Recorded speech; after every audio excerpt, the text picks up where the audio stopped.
Halo bro, apa kabar? Semoga kabar kalian baik-baik saja. Kali ini kita akan membahas salah satu pertanyaan dari member kita, yaitu dia nanya, "Bro, gimana caranya membangun hubungan yang sehat?" Coba kasih penjelasan detail, bro. Oke, jadi langsung aja kita akan menjawab pertanyaan tersebut ya. Jadi ketika kita menjalin hubungan sama siapapun, tentunya kita akan melalui proses PDKT dan juga pacaran. Nah, tips yang akan gue sampaikan di sini bisa kalian gunakan untuk antisipasi, yaitu ketika pas PDKT atau ketika sudah pacaran. Jadi yang pertama gini bro, ketika lo berhubungan sama siapapun, itu lo harus pertama kali menetapkan rules atau aturan. Contoh misalnya gini, kalau kamu pacaran sama aku, kamu nggak boleh begini, kamu nggak boleh begitu. Nah itu disesuaikan dengan kondisi masing-masing atau karakter masing-masing. Nah nanti kita akan bahas di bagian yang kedua. Tapi di bagian yang pertama ini lo harus punya rules atau aturan dalam berhubungan. Misalnya gini, contohnya ya, misalnya kalau gue ini punya aturan, ketika kita lagi berantem, kita itu nggak akan berantem di tengah jalan atau di pinggir jalan. Kalau misalnya kita itu ketemu sama teman-teman, kita nggak akan saling membuli satu sama yang lain. Dan kita nggak akan istilahnya itu ngeceng-cengin satu sama yang lain gitu. Jadi gue nggak bakalan bercandain cewek gue dan cewek gue nggak akan bercandain gue. Nanti itu juga masuk ke dalam respect. Kenapa hal ini perlu? Ya karena gini bro, kita itu kan punya karakter yang beda-beda ya.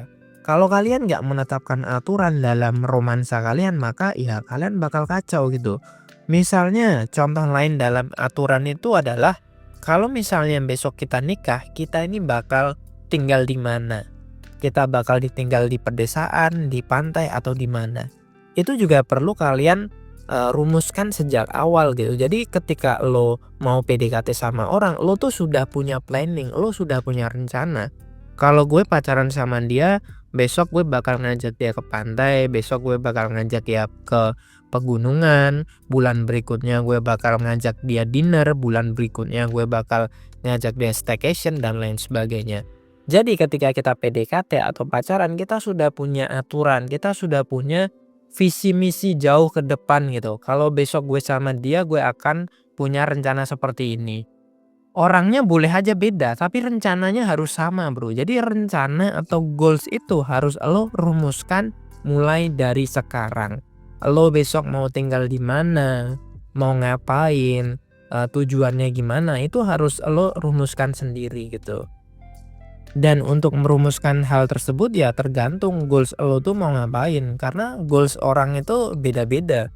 Ada orang yang pengen punya anak banyak, ada orang yang cuma pengen bahagia, ada orang yang cuma pengen hidup sama dia di pedesaan atau di perkotaan dan lain sebagainya. Itu beda-beda. Nah yang kedua, kita masuk ke karakter. Jadi ketika lo pengen hubungan lo sehat, ya lo harus memahami karakter dari pasangan lo. Mulai dari sifatnya dia, traumanya dia, ketertarikannya dia seperti apa, dan juga masa depan dari cewek ini bagus atau tidak gitu.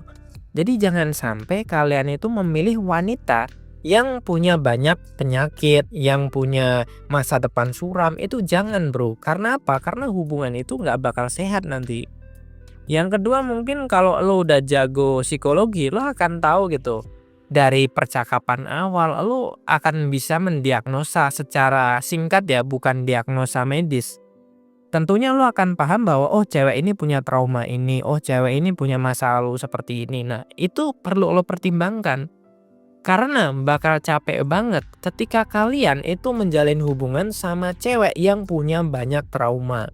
Contoh misalnya, dia punya trauma kekerasan di rumah tangga alias di orang tuanya dia broken home, dia dikhianati sama temennya atau dia dikhianati sama mantannya dulu. Itu bakal capek banget bro berhubungan sama cewek-cewek seperti itu. Karena apa?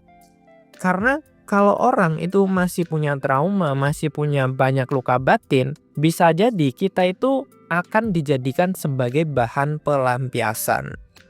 Kenapa gue ngomong seperti ini? Karena gue pribadi pernah punya cewek yang punya banyak trauma. Gelap banget gitu hidupnya dia. Sehingga ya udah gue lepas aja cewek yang seperti ini. Karena apa? Karena gue sudah bisa membaca, oh kalau gue terusin nih sama cewek seperti ini, kayaknya gue nggak bakal betah dan hubungan nggak bakalan sehat gitu. Contoh lain nih dari pendalaman karakter wanita adalah misalnya lo itu alergi seafood, tapi cewek lo suka banget seafood. Nah, solusinya gimana? Solusinya adalah lo anterin cewek lo makan di seafood, setelah selesai baru lo nyari makan. Sehingga cewek lo terpenuhi, lo juga terpenuhi. Jadi nggak sama-sama ribut gitu. Ada tuh orang yang makan aja ribut, minum apa ribut, dan lain sebagainya. Hal ini dikarenakan karena ya lo belum bisa mendalami karakter cewek gitu. Jadi semakin kita paham karakter cewek seperti apa, maka kita akan tahu, oh kalau cewek gue seperti ini, gue harus melakukan ini. Jadi ibarat kata kita sudah bisa mengantisipasi hal-hal yang tidak diinginkan. Nah, yang ketiga adalah masalah komunikasi. Kalau lo udah tahu nih karakter cewek lo seperti ini, kemudian dia ketertarikannya ini, dia suka ini, dia nggak suka ini, maka yang harus lo lakukan selanjutnya adalah lo harus memperbaiki komunikasi kalian. Ada cewek itu yang bisa dinasehatin dengan lemah lembut. Ada cewek yang bisa dinasehatin kalau dikerasin dikit. Ada juga cewek itu yang butuh dia itu didengar, nasihat kita didengar kalau kita kasih hadiah dulu. Kayak misalnya lo pengen nasihatin cewek, lo harus ngajak makan dia dulu, abis itu baru lo nasihatin, dan baru tuh nasihat lo diterima.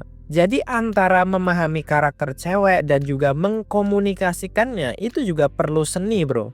Karena kalau lo paham karakter cewek tapi lo nggak bisa mengkomunikasikan, itu juga bakal bahaya. Cewek lo tuh suka hal-hal yang lembut tapi lo malah keras. Itu juga bakal salah juga gitu. Dan yang terakhir itu adalah masalah respect. Kalau lo sudah bisa punya aturan, lo udah paham karakternya cewek, lo juga sudah bisa mengkomunikasikan dengan mudah sama cewek gitu. Kalau misalkan berantem udah nggak silent treatment, udah nggak diem-dieman aja, itu udah bagus bro. Jadi ketika ada masalah, secepat mungkin harus diselesaikan. Jadi jangan sampai kalian itu berlarut-larut kalau dalam ada masalah. Kunci yang terakhir itu adalah respect. Respect itu adalah saling menghormati. Respect itu juga bisa dibilang adalah kesetiaan. Respect itu juga bisa dibilang komitmen. Kalau lo sudah paham karakter, udah bisa gimana cara mengkomunikasikan, ya hal yang selanjutnya yang harus lo lakukan adalah komitmen sama cewek tersebut.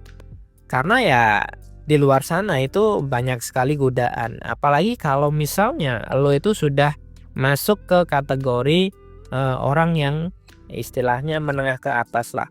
Kalau kita masih miskin itu godaan itu nggak ada. Tapi kalau kita sudah masuk menengah ke atas itu godaan itu banyak banget bro. Kalau misalnya kita peras dan kita simpulkan, sebenarnya hubungan itu ya, kunci hubungan itu yang paling utama itu adalah masalah komunikasi. Kalau kalian bisa mengkomunikasikan sesuatu sama pasangan kalian, itu semuanya tuh bakal aman, nyaman, tentram, dan damai.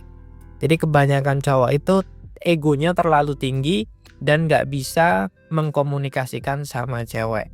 Itu aja yang dapat gue sampaikan. Kalau lo masih punya pertanyaan, lo bisa langsung DM gue atau chat gue di WhatsApp. Dan kalau kalian butuh ilmu romansa yang lebih dalam, lebih detail, kalian harus membaca ebook dari Pria Bertumbuh. Itu aja yang dapat gue sampaikan. Sampai jumpa di video yang berikutnya.